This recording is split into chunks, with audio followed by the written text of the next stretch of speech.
Well, it truly is a championship, which is the envy of the sporting world. The jewel in rugby's crown. One more and they will have a baker's dozen 13. So France is the last place you'd want to visit, the home of the baguette. However, Le Bleu have their own problems with their croque-monsieurs. Dante and Ficou in the centre and Oliver and Gelange in the back row. That said, Wales will have to play the game of their lives. Well, we've got the green light. The 2025 Guinness Six Nations. Dupont just looking for the options and, if anything, moving backwards, but playing with such confidence.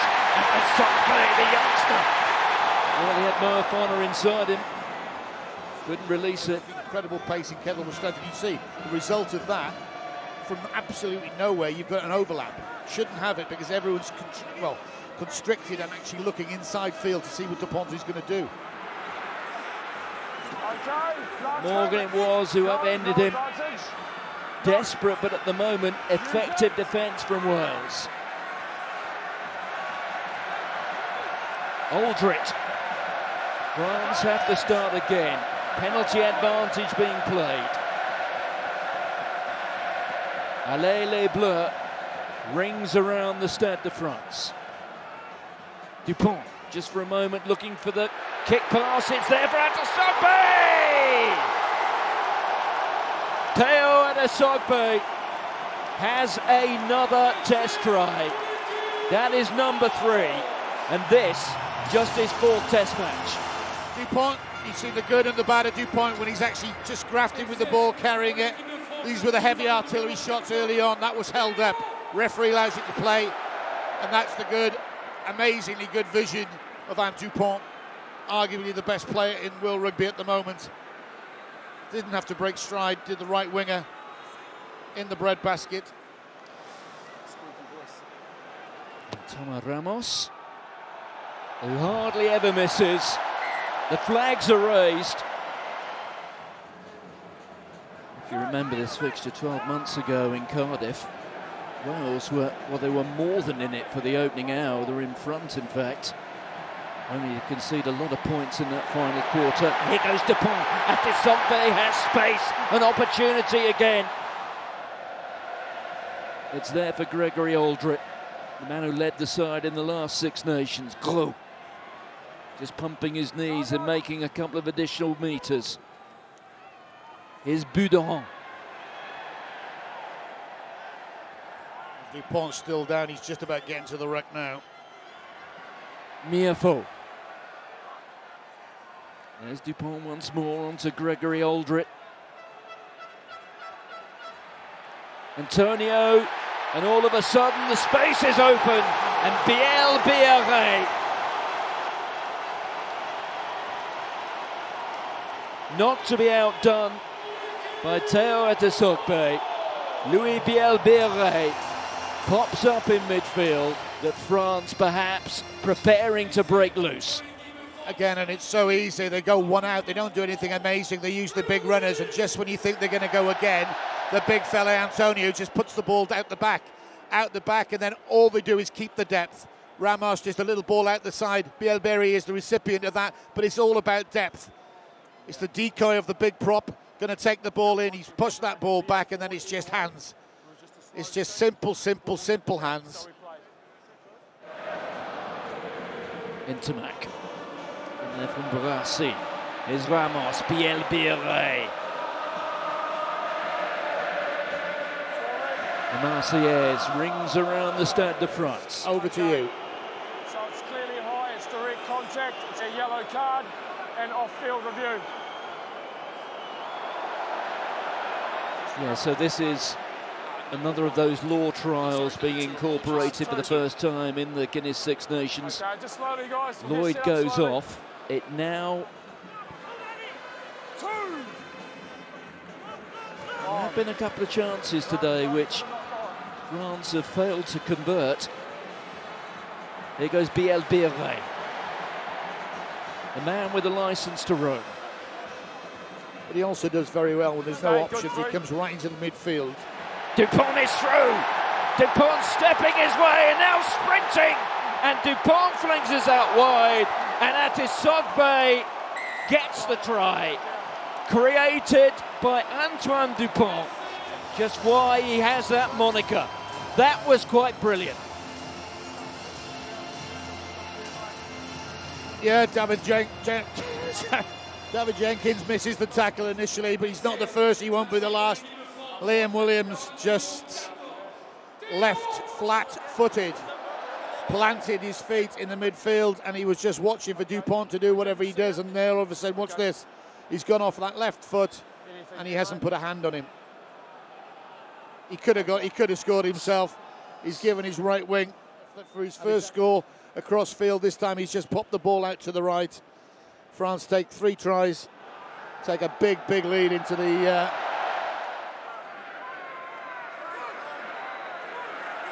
It's to Rumat once more. Movaka has the ball under his right arm. It's gone down again, but Movaka is through, and has he got it down? Paul Williams for a moment appeared to raise his arm, but Dupont flings it out wide. Biel-Biarré, he steps, and Biel-Biarré has a second. The floodgates are opening in the northern suburbs. Concerned, 2 tries apiece. Again, it's a simple catch for Rumat. Wales not opted to go up, really put too much pressure on. They wanted to get down and stop the catching drive. They've done that. Dupont's decided, no, I'll tell you what I'll do, I'll miss out 4 people. Give it to Biel-Biarré on that left wing. That's his second.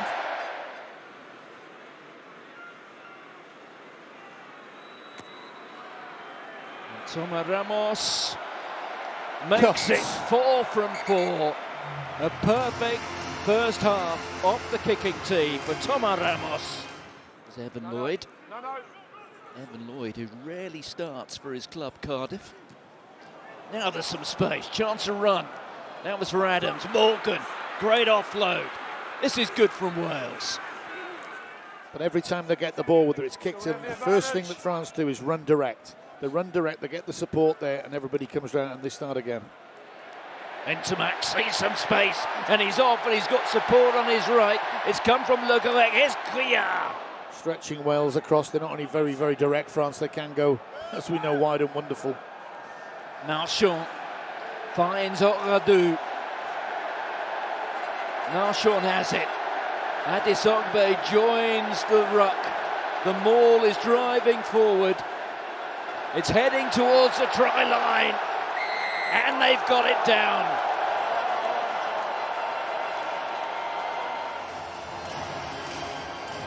Well, we'll see from this angle, hopefully, who's got it. Marchand's normally the scorer of this. It's gone forward and it's sort of sheared off right. A lot of grunt going in there. Yeah, I think the arm will go out of him, and it is Marchand. I'm giving it him anyway. This is Thomas Ramos. Aldrit up to the 22. The offload of Cyril Bay. Look at the handwork out of the back of the hand. Barassi. Look at it out of the back there. The reverse pass. Biel-Biarré. France really enjoying themselves now. Here's Marchand. Out there from Le Garec. Here's Cyril Bay going to ground.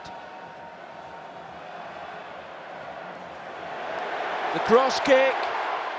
And Gaeton's waiting for it. He's only been on a matter of seconds. And France have another try. The vision of Romain Ntamak.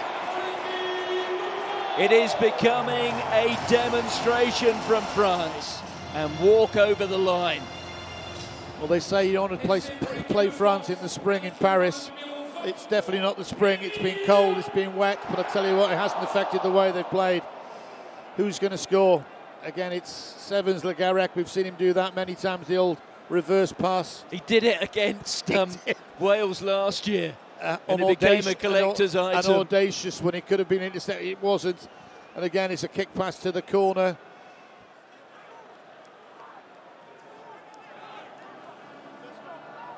Advantage, display here, move. Penalty advantage there to Wales. Dan Edwards feeds it out to Thomas. There goes Elliot D. Got the advantage. Chip over the top. That's taken neatly by Thomas. But that's easy pickings for Emile Gaiton. But We have a with decision. Evan Lloyd. Thank you, mate. Number 10, clear foul play, head contact, yellow card and off-field review. I don't think it's any worse than Evan Lloyd, so if he's just got a yellow, it should be the same for Intermac, just back from injury, isn't he? So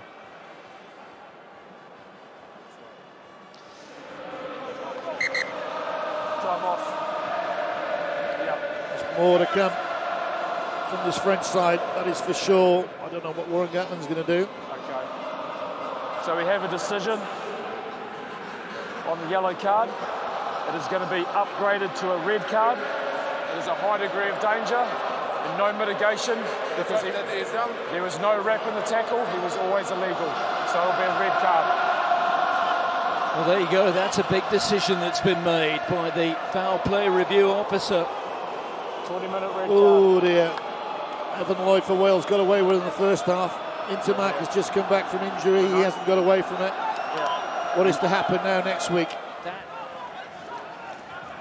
We'll do a bit of truffling first with the French forwards. Cyril by that time. Colombe trying to muscle his way over. They've got to be careful here of France. They can't afford to be held up over the line. No hands. But the referee said you have to release now, so they've got to release, otherwise there'll be another penalty. Gregory Aldrich, and the player of the match, gets the try. I mean, France will have a look at this. They've been good, but again, what they have been is very, very direct. Every time they've got a ball or a badly kicked ball, they've always gone back, they've recycled. They haven't panicked. They can keep it tight, they can play the fireball or whatever you want to call it. Keep it tight, and then when they want to pull the switch, they can go to the left wing, they can go to the right wing. Dupont is off. Le Garrett comes on, nothing really changes. You know, it's been an easy canter, really, you've got to say, for France. Wales got a heck of a lot of work to do. I think we knew that as well. And Le Garrett missed his first, and he's now missed his second. He fell onto Asarati. As Elliot D floats it over to his captain, Jack Morgan. And Morgan's away, and then the inside ball, but it's falling into the hands of a Frenchman. Nolan Le Garrec just pirouetting. And with this man's ambition, well, maybe. Pragmatism in the end, finishes off the day. Paul Williams blows his whistle for the end of the match. Wales have been put to the sword. France have got their championship off with a 5-point victory. Well, tougher tests will come for the men in blue, but the first one really has been passed with flying colours. Final score at the Stade de France: France 43, Wales 0.